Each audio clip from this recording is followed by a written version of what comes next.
Hi, welcome back to part 2 of our flower energy signature drawing, spiritual art, colouring in, whatever you like to call it. It's part of our flower reading and it's how we find our energy profile. I usually call it part of my energy signature process. So this is finding the actual aura around a flower. Now, we come up to the part now where we're going to start colouring it in. This is what I mean. Everybody can colour in. It's fine. Now, you can use whatever you like, whatever you're drawn to, whatever you've got around the house. Most people have colour pencils, and ordinary everyday colour pencils are fine. You can easily, with ordinary colour pencils, let me just grab some. Right, I don't want to get, there we go. The other ones I'm going to show you in a second. So just with ordinary everyday colour pencils, you can so easily do this exercise just by, because we're going to layer colours, okay? So you can easily layer colours and cross hatch over each other. So that's fine.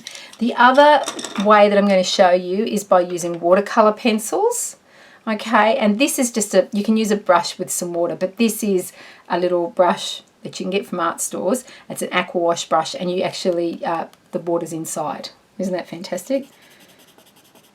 I learned about these, not through my fine art, believe it or not, but when I used to teach scrapbooking in the United States a million years ago.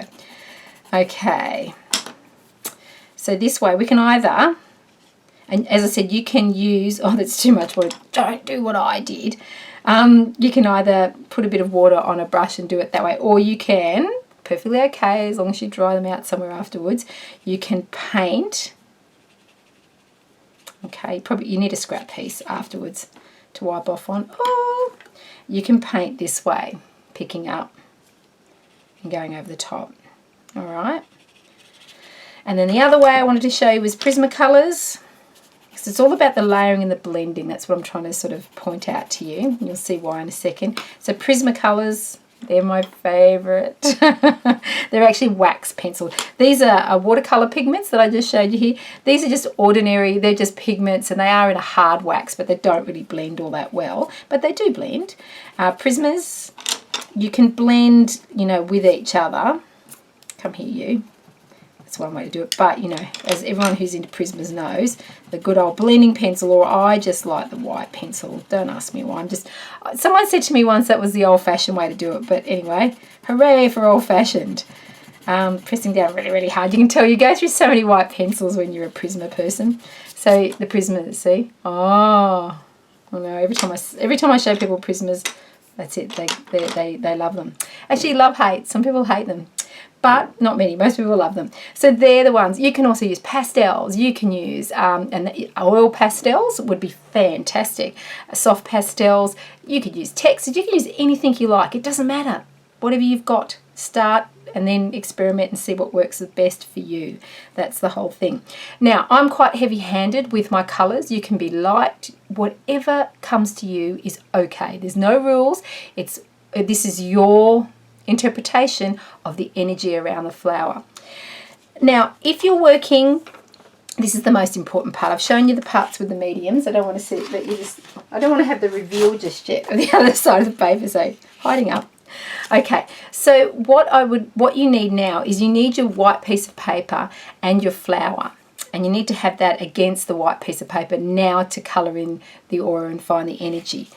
If you don't have the live flower to do that with, you don't want to pick it, or you don't have it, or the person you're reading for, or the flower is something that, you know, it's not available, but you want to study and you've got a photo, what you need is to have that against a white background, even if it's a white flower. So you'd need to cut this image out, and stick it on the white paper. Not stick it, but place it against the white paper. So then you could start to see the energy of it. Now, obviously, if you've got the real flower sitting in front of you, and you could be sitting outside in a garden, you can just tie some white gauze. I've done that quite often, laid it around the flower, and I've been able to see it. Sometimes I haven't even needed that. It's been quite, you know, when it's in its state in the garden, it's very easy to read its energy. And the more you do this, the better you get at it. It's like anything, okay? So don't be worried the first few times if you feel like you can't see all the colours. You'll get better at it. You just practice, you'll get along and you'll do it. But if you don't have the live flower, you really need to read up about the flower that you're using. You need to find out where it's from, and you need to have a bit of a meditation and sit there and really focus in on that flower, because, you know, I'm not going to lie, this is, or make you, you know, make up some sort of mumbo jumbo. Of course it's harder to read off a picture than it is off the live flower. Of course it is. It can be done. Of course you can. It's got everything there. As I said, there's other things I teach in flower reading beyond just what the flower looks like. There's a lot of geometry things in there. There's a lot of messages in there that you learn over time and you can focus in on. But even then, if it's just the image, it is harder to focus in. So if that's the case, and you haven't done any of the other sort of training, or when you don't have that sort of knowledge, I would be finding out where it's from, having a look at pictures, even having pictures around you of where it's from, and thinking about and meditating and focusing on those, so that you have a really good sense of that flower and its history, its names, its habitats, its areas, other flowers that grow around, plants that grow around, even literature, anything about it. And then we can start to do it, and you'll find it easier to tune into the flower and see its energy. Okay, but as you've got the live flower, pretty simple. Okay, well, it's easier, let's say it that way. But the more of this you've got, the better. But yeah, you can pretty much see it. So what we're going to do is we're going to focus in on this flower. Now, here's the difficult thing, isn't it? It's like I can see that it's a white flower with a yellow center, so why don't I just colour it in? Well, it's the same as people's auras, you know.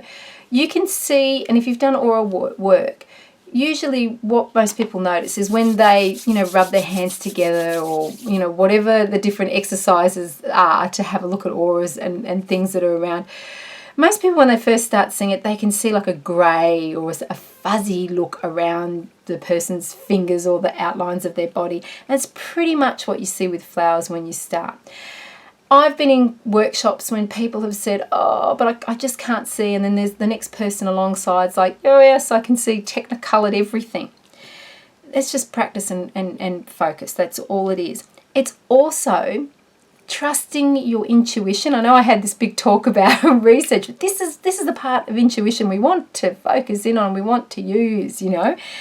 It's, if I'm looking at that and something tells me that the colour to pick up now is, you know, like this aqua green, then do it. I don't have to physically go, there's aqua green drawn in a line exactly there. Like something is telling me that it's there. It might be through words, it might be through feeling, it might be through memory, but it's telling you that that colour's there. It's this flower and its energy is speaking to you in what you're listening to at the moment. So you may be totally visual and you may be able to see the green around there, and then the purple, and then the pink dots in the middle of it. Believe me, there's all sorts of amazing things in energy. Or you may just have a feeling. Go with the feeling and go with that first feeling. I definitely have a feeling for this, that it's right next to it and it's very, very close on this side. Now, another thing I'll let you know is that every petal doesn't have to be the same colour. Often they can be similar, but sometimes they're not. Okay. And I don't know if I just sort of said yellow, but I just had that feeling for yellow there, that the yellow was on the outside. So this is all we're doing. We're picking up each pencil or whatever medium we have, and we're just colouring in. So I told you could do this. No, you don't have to be, maybe you are a great artist. We're all great artists. I told you, just haven't found your medium if you don't think you are. Now you may feel you want to overlap all the way. You may not feel so that you don't. You may not feel that that's right. I was just getting this real feeling there was a real spike on this one. Don't even know why. Okay, and then these colours are like full on with this flower. Now, you know what? It was probably another petal there. I just had this real feeling there. That's fantastic, isn't it?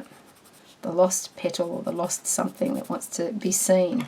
So you'll get little feelings like that, and while you're working along, it's really great to write them down. You can now write it down on your little white piece of paper, your little feelings. Now, you can, if you want to just leave it like that, that's fine as well. Or you can jump in. I've actually left my pencil sharpener out in my workshop. So I've got a bit of a blunt pencil. But you can then, whatever the medium is that you're using, blend these together. Now, quite honestly, I don't always colour in the middle of the flower. Sometimes I do, and sometimes I don't. Just depends. Just depends. Sometimes the information is all around and that's enough for me to read, and sometimes it's inside. This side of the flower, you can see I'm really drawn. I've actually moved these pencils around so much, there's so many of them sitting on the desk. Really drawn to these colours for this flower, and we'll go through what all the different colours mean too. I'll put up a little chart for you. But this is the sort of thing you can start coming in. If you feel drawn to come into the middle, come into the middle. If you feel, and the petals, do it. If you feel like putting dots on it, do it. If you feel, however you feel, it doesn't matter. Just relax into it. Just roll with it and just do it the way that you want. Okay, I'm just going to leave it there because I know with YouTube we always run out of our little 15-minute time, and I'll come back for part 3 in a second.